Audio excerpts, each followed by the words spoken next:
ये नवाज शरीफ का तोहफा है। तो अब 1138 में से 250 तो निकल गए, अब पीछे रह गए 900 कि 900 की आमदन बढ़नी है। ये 900 की आमदन, इसके अंदर 570 अरब का प्रोविंशियल सरप्लस शामिल है कि सूबे पूरा खर्च नहीं करेंगे, 570 अरब की बचत हो जाएगी। यही वज़ीर ख़जाना फरमा रहे हैं कि ग्रोथ का बजट है, तो सूबे कहाँ से पैसे देंगे डेवलपमेंट को कम करके, तो फिर ग्रोथ कहाँ से होगी। पिछले साल ये जो सरप्लस है, जो प्रोविंशियल था, ये 240 अरब था, इस दफ़ा 570 अरब ये यहाँ से भी आमदन हासिल हो रही है। तो बात ये है कि क्या आप आज सूबों के तरक्याती बजट को कम करके इस बात के इन्हिसार कर रहे हैं कि हम कर्जे मज़ीद नहीं लेंगे। ये आपकी पॉलिसी है, ये आपकी स्ट्रेटजी है कि आज वफाक इस बात पर इन्हिसार कर रहा है कि सूबे अपना काम नहीं करेंगे और हमें फ़ायदा पहुंच जाएगा। फिर बार बार कहा जाता है जी नए टैक्स नहीं लगेंगे, नए टैक्स नहीं लगेंगे। ज़रा अवाम को बता दें यार, आप नए टैक्स लगा रहे हैं या नहीं लगा रहे। ये बुनियादी सवाल है कि क्या आप इस बजट में नए टैक्स लगा रहे हैं या नहीं लगा रहे। जो दस्तावेज सामने आई हैं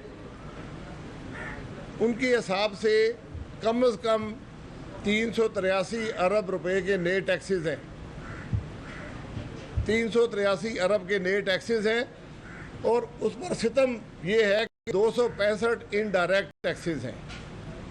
383 अरब के नए टैक्सेस हैं, जिसमें से 265 इनडायरेक्ट टैक्सेशन से हासिल किए जाएंगे। इनडायरेक्ट टैक्सेशन का मतलब है कि बोझ गरीब आवाम बर्दाश्त करेंगे।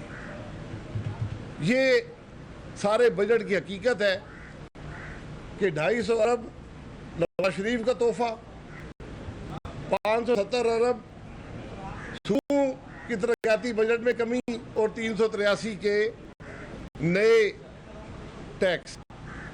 यानी आपकी आमदन पिछले साल से बढ़ नहीं रही। आपने सिर्फ इन नंबरों की हेरा फेरी से आप इस मुल्क के अवाम को धोखा देना चाहते हैं। आप मुल्क के अवाम को धोखा नहीं दे रहे, आप अपने आप को धोखा दे रहे हैं। ये जो 3 साल से आप झूठ पे झूठ बोले जाते हैं, आज भी उसका तसलसल है। नए टैक्सेस किस पर लग रहे हैं। खाम तेल जो मुल्क में पेट्रोल डीजल बनाने के काम आता है, जिससे मुल्क के पावर प्लांट चलते हैं, LNG और RLNG जो एक ज़माने में गाली समझी जाती थी, आज पता चला है कि सैकड़ों अरब का कैश फ़ायदा LNG हर साल पाकिस्तान को देता है। हम केस भुगत रहे, हम भुगत लेंगे, आप अपना झूठ तो मान लें। इस मुल्क के वज़ीर-ए-आज़म से लेकर उसके आखिरी इंपोर्ट किए हुए बशीर तक ये कहते रहे कि जी मुल्क में LNG से बड़ा जुल्म कोई नहीं हुआ। आज पता चला है कि LNG से ज़्यादा फ़ायदा किसी चीज़ से नहीं है। स्टेट बैंक की रिपोर्ट कह रही है। तो उस पर भी 17% का सेल्स टैक्स लगा दिया गया। टेलीफोन और SMS पर और इंटरनेट पर इजाफी टैक्स लगाया गया। अब वज़ीर साहब तो नहीं कहते, दूसरे वज़ीर कहते हैं जी वो हमने इंटरनेट से टैक्स हटा लिया। भाई आपने लगाया था या नहीं लगाया था। अब कुछ खबरें हैं कि ये फ़ोन पर भी नहीं लगाएंगे, वरना 1 रुपया फ़ी फ़ोन कॉल भी नया टैक्स है, 10 पैसे SMS पर है। यानी आदमी अब ना टेलीफोन कर सके ना टेक्स्ट कर सके। तो अब कुछ वज़ीरों ने यह भी कहना शुरू किया ये भी टैक्स हटा देंगे। तो फिर आपकी आमदन कहाँ जाएगी जिस पर आपने इन्हिसार किया था इन टैक्सेशन के ज़रिए।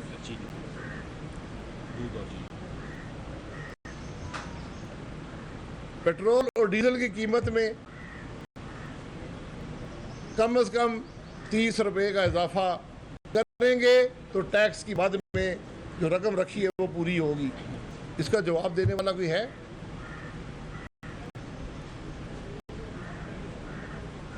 मशीनरी की इंपोर्ट पर बात करते हैं, ग्रोथ की बात करते हैं, एक्सपोर्ट की बात करते हैं, मुल्क की तरक्की की। ये बात करने वाले लोग मशीनरी पर 17% का टैक्स लगा दिया गया। यानी आपने इंडस्ट्री लगानी है तो 17% का टैक्स आपको इजाफी अदा करना पड़ेगा। इससे मुल्क में ग्रोथ आएगी। इसका मकसद क्या है? ये 17% क्या है? 17% ये है कि आपने अगले 3-4 साल में जो टैक्स देना था वो आप उस वक्त अदा ना करें, हमें आज अदा कर दें कि हमने अपने टैक्स के अहदाफ पूरे करने हैं। अगली हुकूमतें जाने, हमें तो वापस आना नहीं है। तो हम बजाय अगले 3 साल टैक्स लेने के आपकी जेब आज काट लेंगे। इससे मुल्क के अंदर ग्रोथ आएगी, इंडस्ट्री बढ़ेगी, रोजगार बढ़ेगा। ये आज इस सारे निज़ाम की हकीकत है। हाँ।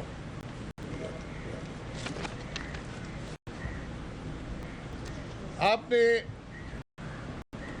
बार बार सुना होगा एक्सपोर्ट बड़े बढ़ गए हैं, एक्सपोर्ट बढ़ गया।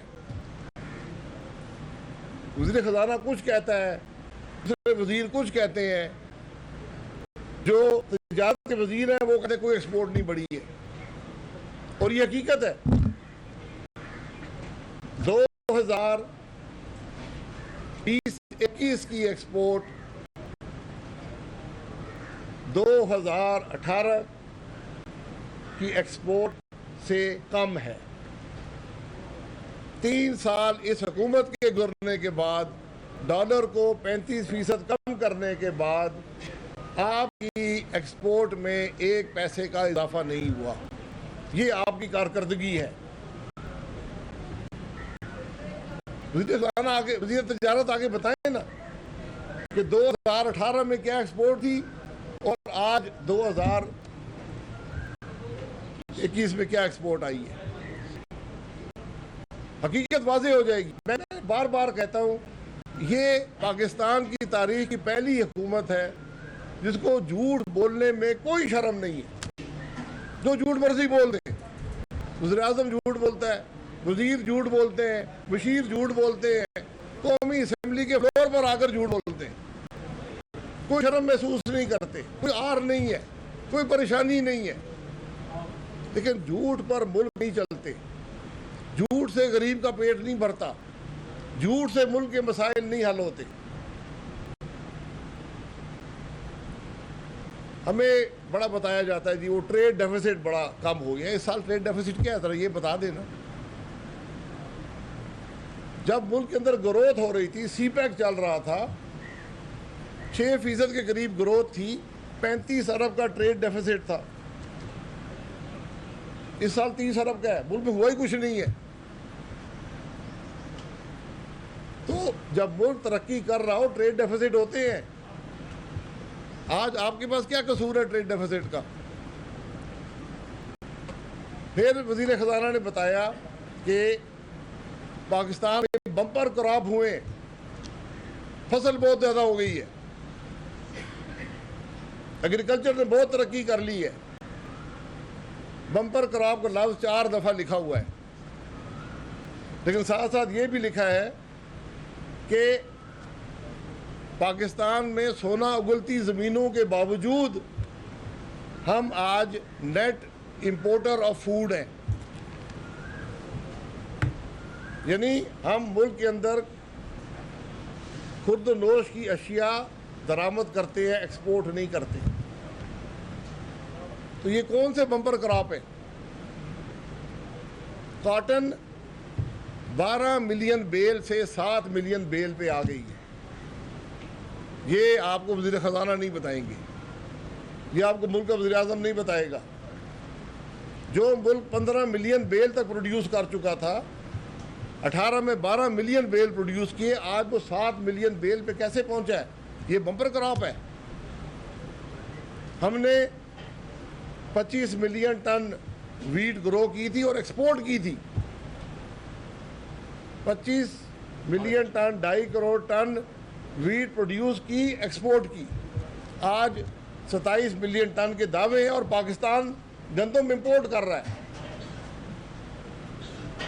हकीकत क्या है ये अल्लाह ही जानता है, लेकिन हकीकत ये है कि इस मुल्क के अवाम आज भी 80-85 रुपए किलो आटा ख़रीद रहे हैं। वो आटा जो 2018 में 35 रुपए का था, आज 80 रुपए से ऊपर है। ये आपका बम्पर क्रॉप है, ये आपकी हुकूमत की कामयाबी है।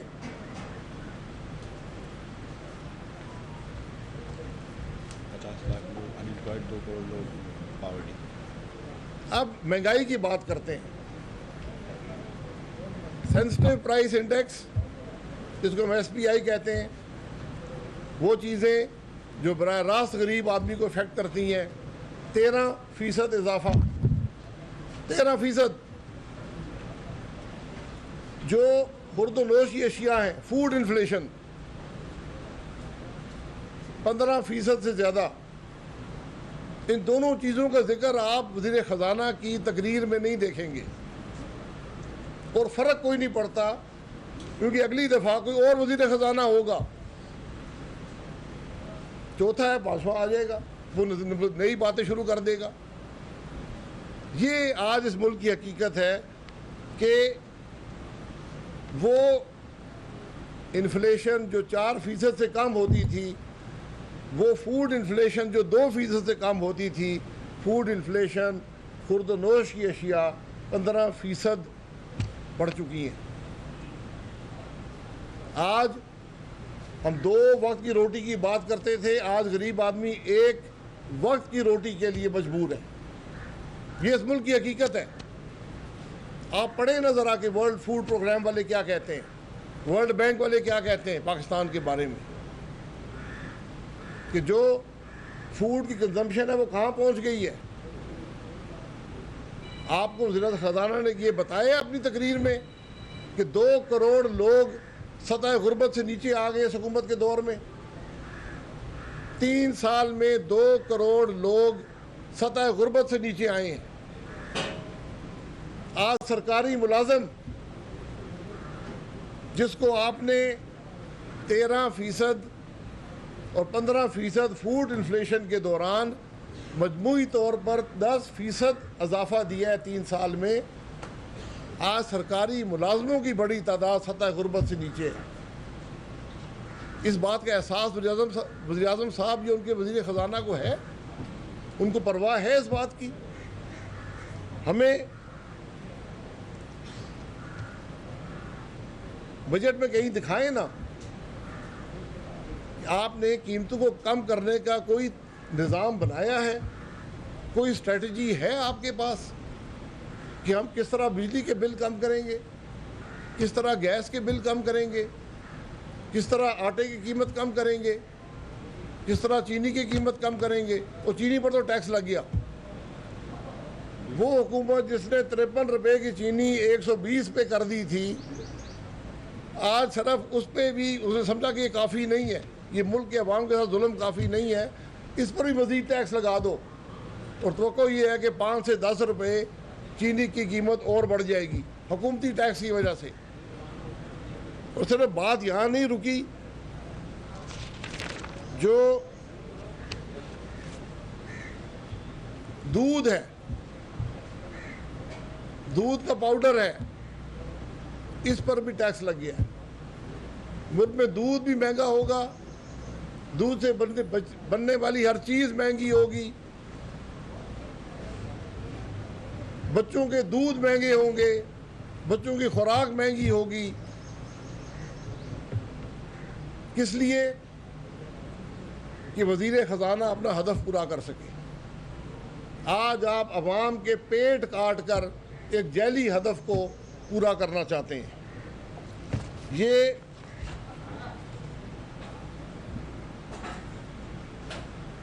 दो 2018 में घी अब सारे इस्तेमाल करते हैं। मेरा कोई घर पाकिस्तान में ऐसा नहीं है जो घी इस्तेमाल नहीं करता। 2018 में 1 किलो घी पर 21 रुपये का टैक्स था। 2018 में 21 रुपये था, आज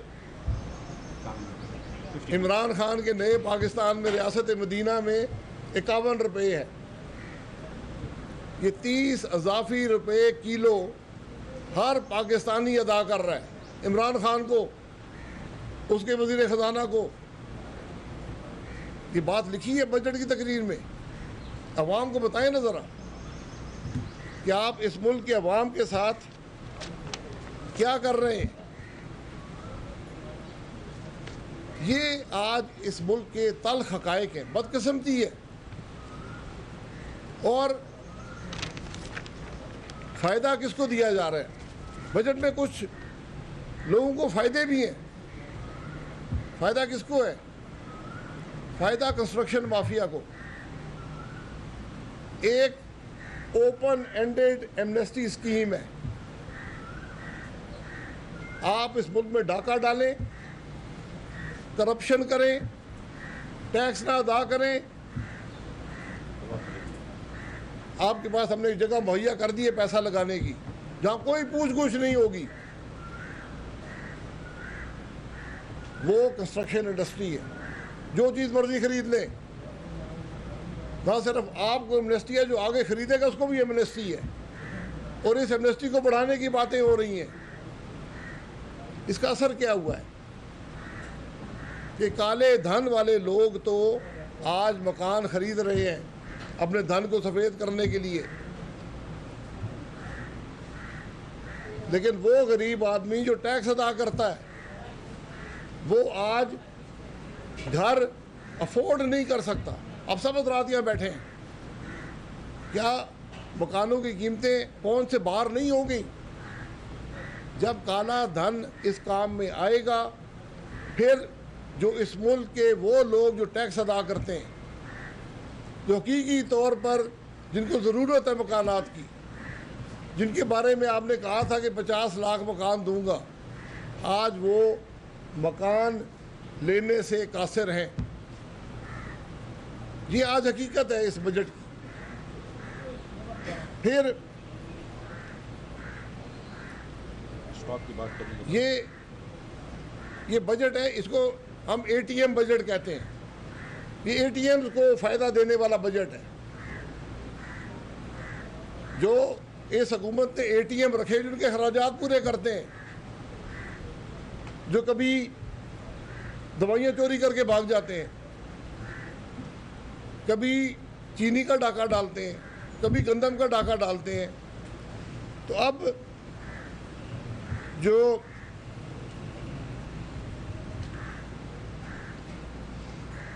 कैपिटल गेन टैक्स था स्टॉक ट्रेडिंग पर, क्योंकि ये गरीब आदमी का मसला है, गरीब आदमी इसमें स्टॉक ट्रेडिंग करते हैं, उनका टैक्स हमने कम कर दिया। तनख्वाहदार तबके का नहीं है। ये दोस्तों यारों का बजट है, ये एटीएम बजट है। इसका मकसद उन लोगों को फ़ायदा देना है गरीब अवाम की कीमत पर जो इस हुकूमत को पैसे लगाते हैं। ये आज इस बजट की हकीकत है। इसका जवाब देना, कौन से गरीब आदमी को फ़ायदा होगा अगर स्टॉक ट्रेडिंग पर कैपिटल गेन टैक्स रिड्यूस कर दिया जाए? कैसे चीनी की कीमत में कमी होगी, आटे की कीमत में कमी होगी, बिजली के निर्ख नीचे जाएंगे, गैस के निर्ख नीचे जाएंगे, महंगाई में कमी होगी। इसका जवाब देना वज़ीर आज़म और इसके वज़ीर।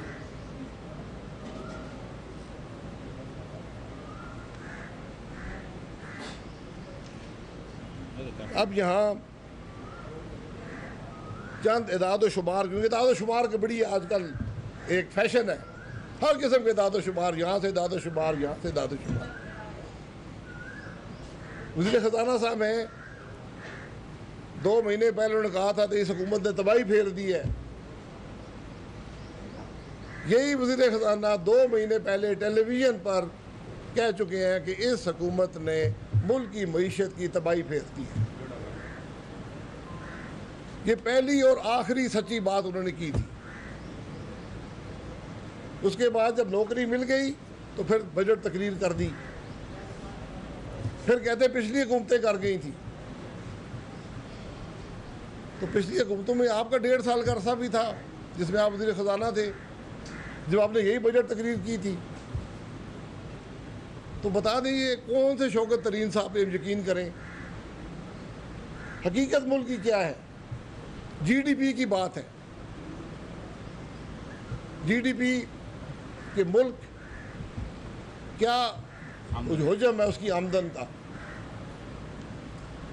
2018 में ये डॉलरों में गिना जाता है। 2018 में 313 अरब डॉलर की जीडीपी पाकिस्तान की थी। 313 अरब डॉलर की।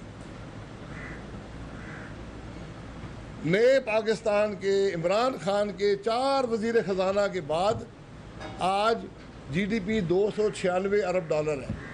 ये मैं नहीं कह रहा, हुकूमत के इदाद शुमार है, ये इस बजट का हिस्सा है। यानी 17 अरब डॉलर जीडीपी 3 साल गुजरने के बाद कम हो गई। अगर मुस्लिम लीग नून की हुकूमत रहती, उसी शरह पर ग्रोथ होती जो कि उस शरह से ज़्यादा इंशाल्लाह ग्रोथ होती जो 2018 में थी, आज मुल्क की जीडीपी 370 अरब से ज़्यादा होती। यानी जहाँ पर आज है 296, 370, 30 जून को मुल्क की जीडीपी 370 अरब से ज़्यादा डॉलर से ज़्यादा होती। यानी 74 अरब डॉलर का नुकसान इमरान खान इस मुल्क के अवाम का कर चुका है। आज पाकिस्तान 25% ज़्यादा अमीर होता। ये इस मुल्क की बुनियादी हकीकत है। जुटला दे कोई वज़ीर, मेरा चैलेंज है, कोई वज़ीर जुटला दे, कह दे ये गलत है, वज़ीर आज़म असेंबली में आके कह दे गलत बात है।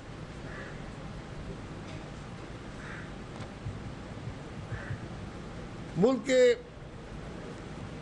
बात करते हैं और मुझे अफसोस इस बात का है कि वज़ीर ख़जाना बात कर रहा है कि जी वो जो खसारे थे बहुत ज़्यादा थे। नून लीग के 5 साल का खसारा 7,500 अरब था। इनके 3 साल का खसारा 10,000 अरब से ज़्यादा हो चुका है। तो वज़ीर ख़जाना साहब को शायद मालूम होगा कि 10,000 अरब ज़्यादा होता है या 7,500 अरब ज़्यादा होता है। 3 साल में, और 7,500 अरब 5 साल में और 10,000 अरब 3 साल में। ये बैंकर हैं वज़ीर ख़जाना साहब, इतना हिसाब तो लगा लेंगे। फिर कर्जे की बात शुरू हो जाती है, कर्जे की बात शुरू हो जाती है। कर्जे बड़े बढ़ गए। वज़ीर ख़जाना कौमी असम्बली में उठकर कहता है कि मुल्क की सबसे बड़ा मसला साबका हुकूमत ने यह किया था कि कर्जे बढ़ा दिए थे। हमारे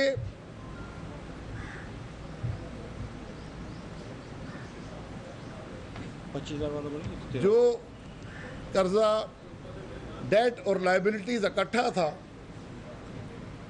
मुल्क का, जिस पर नंबर को गिना जाता है, 29,000 अरब का था 2018 में, आज 45,000 अरब पे है। यानी जब से पाकिस्तान बना था 29,000 अरब का कर्जा लिया गया। इस हुकूमत ने 15,000 अरब से ज़्यादा इजाफा कर दिया 3 साल में। ये भी अगर मैं गलत कह रहा हूँ, ख़जाना साहब कह दें नहीं ये गलत बात है। सिर्फ 3 साल में जितना पाकिस्तान ने 70 साल में कर्जा लिया था उसके आधे से ज़्यादा आपने 3 साल में ले लिया। हमारी हुकूमत जब जा रही थी 31 मई को, हमने फिर भी एक बजट पेश किया मुफ्ती इस्माइल साहब ने। उसकी एक वजह थी कि हम बताना चाहते थे कि पाकिस्तान के अवाम के पाकिस्तान कहाँ पर है। उस बजट में जो सूद की रकम थी वो 1,500 अरब थी, आज सूद की रकम 3,000 अरब है। यानी हम जो अपने तमाम कर्ज़े जो हमने लिए थे पाकिस्तान बनने से 70 साल में पाकिस्तान ने जो कर्ज़े लिए थे उन पर सूद 1500 अरब था। वो चले हमारे ज़िम्मे है, हम कबूल करते हैं। आज सूद की रकम 3000 अरब कैसे है?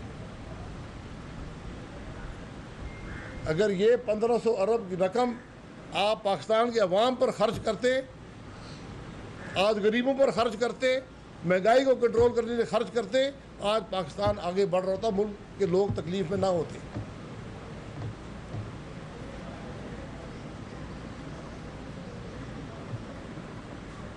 ये चंद हक़ाइक़ बहुत ज़रूरी था कि आपके सामने रखे जाएं। बातें बहुत सी हैं, बातें इतनी ज़्यादा हैं कि करें तो वक्त इतना नहीं है। 50 लाख आदमी बेरोज़गार किया गया। ये करोड़ों के रोज़गार देने वालों ने 3 साल में इस मुल्क में 50 लाख आदमी को बेरोज़गार कर दिया। इसका जवाब देने वाला कोई है? ये बजट की तजावीज़ में ये लिखा हुआ है कि रोज़गार कौन मुहैया करेगा? रोज़गार झूठ बोलकर मुहैया होंगे। रोज़गार इदाद व शुमार को तोड़ मड़ोड़ कर और झूठ बोलकर आप रोज़गार मुहैया करेंगे, आप मुल्क को तरक्की देंगे। ये चंद हक़ाइक़ जो हैं वो कह दिया है जो आपके सामने रखना था। बातें बहुत सी होंगी। कल शहबाज शरीफ साहब कौमी असम्बली में ख़िताब करेंगे, वो बड़ी तफसील से हक़ाइक़ अवाम के सामने रखेंगे। और हमने 5 साल हुकूमत की है, एक झूठ एक गलत बयानी उस हुकूमत की बता दें। जहाँ करप्शन की बातें होती हैं, मैं आज भी चैलेंज करता हूँ 5 साल की हुकूमत का एक करप्शन का स्कैंडल ले आए, मैं जवाब दे हूँ। यही टीवी कैमरे लगाएं, ये जो इम्पोर्टेड मशीर है बिठाएं, इनको इल्ज़ाम लगाएं कौन सी करप्शन हुई है। मैं इल्ज़ाम लगाता हूँ दवाइयों के सौदे करने वाला कौन था? क्यों 500% तक दवाइयाँ इस मुल्क में बढ़ी हैं इस हुकूमत में? 500%। वो वजीर किधर है? उस पर नायब का मुकदमा बना। वो ECC का चेयरमैन किधर है जिसने मुल्क में चीनी ना होने के बावजूद 11 लाख टन एक्सपोर्ट करने की इजाज़त दी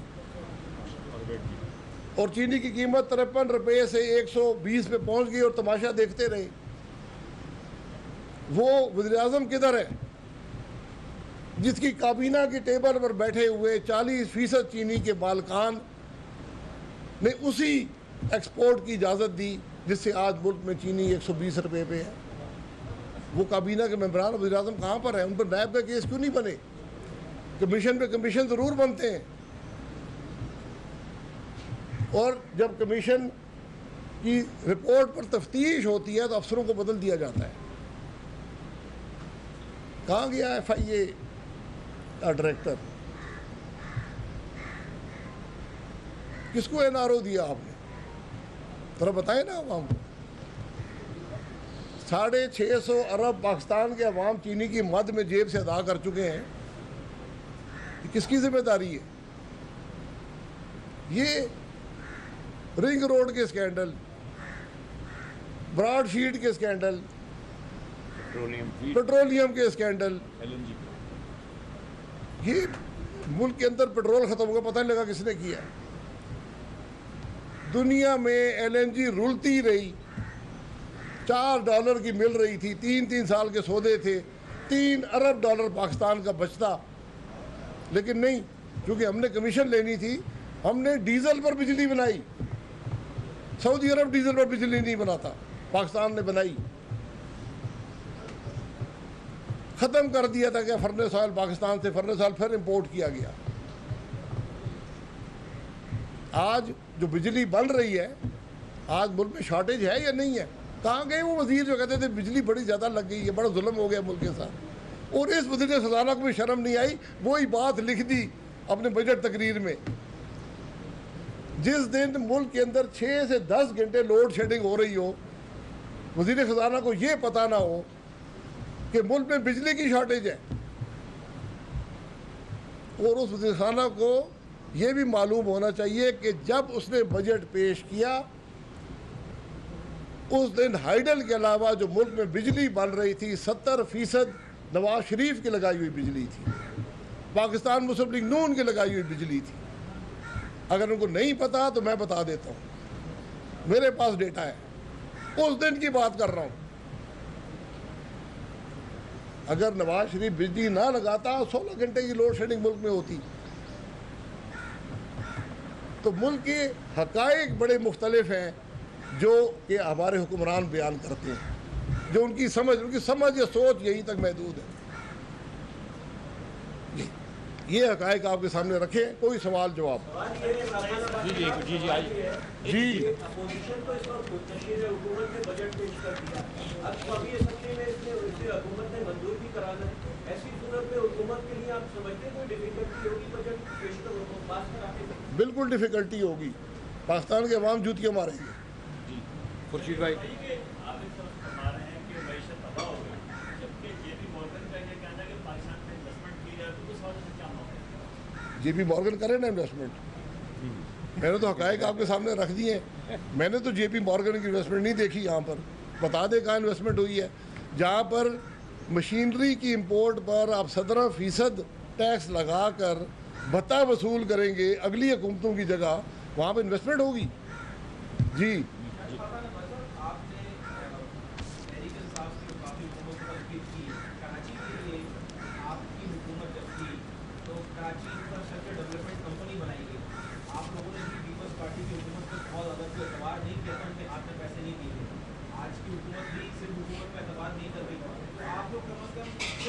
के मामले पर एक पेज पर थे, ऑल्दो कि आपके सियासी इख्तिलाफात हैं तहरीक इंसाफ के साथ, लेकिन आप लोग एक पेज पर थे कि कराची की डेवलपमेंट और सिंध की डेवलपमेंट के लिए पीपल्स पार्टी की हुकूमत पर एतबार नहीं किया जाता।